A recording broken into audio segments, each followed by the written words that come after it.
po ulit sa mga viewers natin. Today, we're back with another video po. Ako po si Julio Nagyat, Marketing Director. At kasama ko po ngayon si Sir Jed Aquino. Hello po. Siya po yung head ng Radiology Department. At ang goal po namin ngayon is ma-explain po sa inyo kung ano ba yung mga services and changes na ginawa namin dito sa Radiology Department.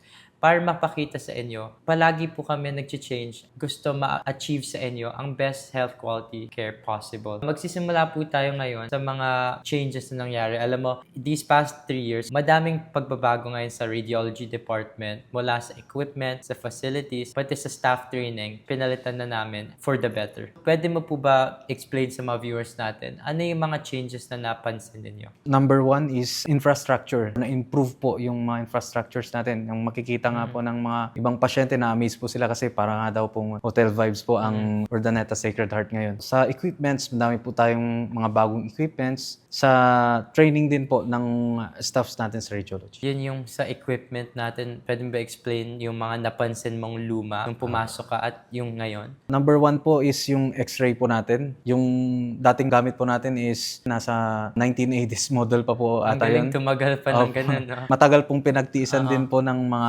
radiology staffs. Sa ngayon po, ang gamit na po natin is fully digital na po tayo ngayon sa x-ray. May mga nadagdag po ng mga equipments natin na mas nakatulong po sa improvement po ng radiology department. May narinig ka bang mga feedback dito sa mga pasyente? Noon kasi, ang alam ko, sa labas pa sila naghihintay, mainit. Ngayon, may separate room na talaga tayo para sa Yes po, kanila. may mga designated areas na po tayo na waiting area po para pa sa mga pasyente po natin. Doon naman tayo ngayon. Sinabi mo noon, nagtrabaho ka pa sa ibang facility. Ano sa tingin mo ngayon, coming in dito sa hospital, ang nagsiseparate sa radiology department natin sa ibang competitors? Mas wide po kasi yung mga modalities na meron sa Urdaneta Sacred Heart compared po sa ibang mga institutions and well-trained po ang mga staffs po natin. In terms of equipment naman, ano po sa tingin nyo yung nagsiseparate in terms of yung level natin? Kasi ang dami nating introduce na bago. Pwede mo ba i-walk through briefly yung mga equipment? Unang-una po sa x-ray po natin, maganda po yung resolution ng bagong x-ray po natin and kilalang brand po which is Shimadzu po. Sa MRI po natin, which is one of the top brands po ng MRI, GE. Meron na rin po tayong sa BMD osteoporosis screening and sa mammogram po, which is yung Hologic po. Itong mga sinabi mo, mammogram, itong mga MRI, itong ultrasound, paano tayo nakakompete doon sa mga other hospitals, sabihin natin yung mga top hospitals sa Metro Manila? Gaano ka top quality ba yung mga nakuha natin equipment? Ito pong isang ultrasound po natin, yung OB ultrasound po natin, which is the Samsung Hera W10. First in North Luzon, if I'm not mistaken, sir. And dedicated po talaga siya sa women's health. Pag sinabi mo kasing dedicated area, focus po siya sa women's health. Like sa mga buntis po, sa early detection of abnormalities ng mga babies. Actually, narinig ko nga rin itong OB ultrasound system natin na to Samsung from our suppliers. Ito lang yung meron sa Central and North Luzon. Sa Region 1, Region 2, tayo lang nagkaroon nito. Kapag sinabi mo kasi, tinanong mo, nasan ba itong mga machine na ito?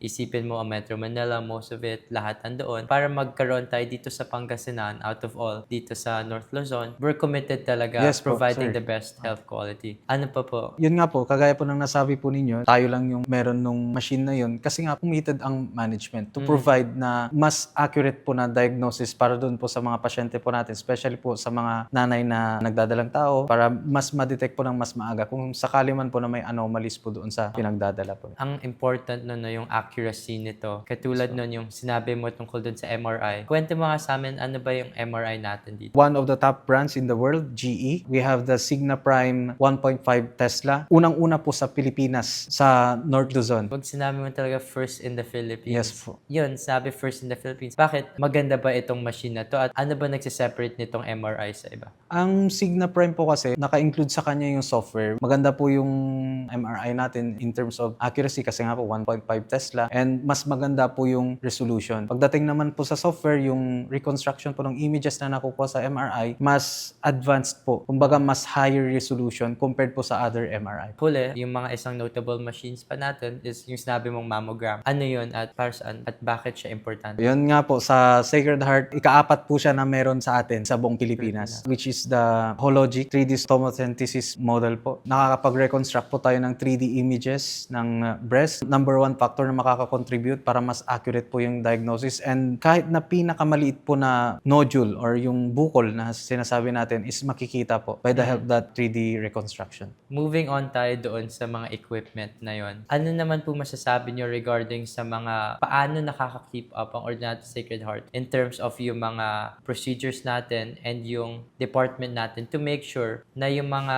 practices natin are on par with some of the best in the region or in the Philippines? Yes sir, yung mga staff po natin is well-trained. Ang facility natin sa Ordinary Sacred Heart, sabihin na natin talaga na top of the line yung mga machines po natin. By the help of the top of the line na mga equipments po natin, mas magiging accurate po yung mga results, diagnostic imaging, mas madadiagnose po ng maayos po yung pasyente. Ano po yung ginagawa nyo para ma-ensure na yung mga customer feedback naririnig at nakaka-adjust tayo dito? Every customer feedback is important to us. Pag meron po tayong mga feedbacks na kailangan nating mag-adjust or mag-improve, ginagawa po natin kagad and ina-apply po natin agad-agad. Yun nga, katulad nung sinabi natin noon, yung mga patients natin noon, naghihintay pa sila sa Yes, po, hallway, mainit. Ngayon, nag-provide na talaga tayo ng waiting areas and designated Yes, po, sir. places para kahit naghihintay na nga, actually less na nga ang waiting time natin. Yes, sir. Ngayon, with all of the new equipment and rooms natin, with the staff changes, we take into consideration talaga yung changes and yung customer feedback. Last question ko po sa inyo. What's next po? Ano yung mga nilook forward natin moving on with all these new equipment natin na introduce? Yung vision po natin dyan is train our staff more. We don't stop learning, ika nga nila. If possible, na matuto po yung mga staff po natin sa different modalities at hindi lang po sila sa iisang modalities. Yun po yung lamang ng Urdaneta Sacred Heart kung sakali. Sige, salamat po. Stay tuned lang po tayo sa susunod nating video. Ang susunod po nating video, explain po natin in depth yung mga services na in-offer ng radiology at ma-explain talaga natin dyan kung ano ba yon at bakit nyo kailangan magpa-check up sa mga ganon